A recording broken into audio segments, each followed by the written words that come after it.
Pääkaupunkiseudulla toteutetaan lähivuosina lukuisia mittavia liikennehankkeita, jotka vaikuttavat satojen tuhansien ihmisten arkeen. Monet matkustajista eivät kuitenkaan vielä tiedä niistä mitään. HSL halusi kääntää ihmisten huomion tuleviin muutoksiin ja herättää keskustelua liikenteen tulevaisuudesta.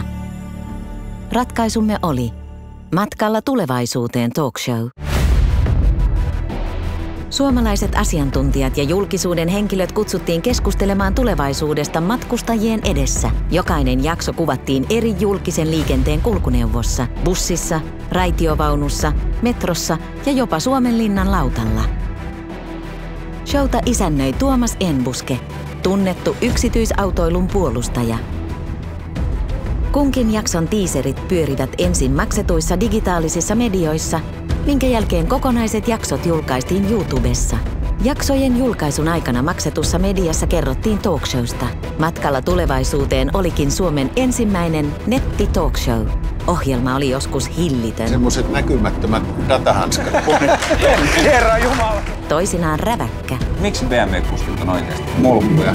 Media tykkää uutisoida. BMW-kuski, Audi-kuski, Mersu-kuski. Ja välillä näkemyksellinen. Tietysti pantaisi se Guggenheim sinne metroasemalle. Siis se olisi hyvä. Miksei? Mutta ennen kaikkea se oli suosittu. 5 lähetysviikkonsa aikana Matkalla tulevaisuuteen oli joka viikko Suomen katsotuimpien on-demand-ohjelmien top 3. Sarjan kohokohdat keräsivät tukun osumia mediassa ja jopa entinen työministerimme Anni Sinnemäki twiittasi siitä. Keskustelun herättäjänä talkshow on edelleen valttia, jopa kiskoilla. Todistimme, että se toimii loistavasti myös verkossa.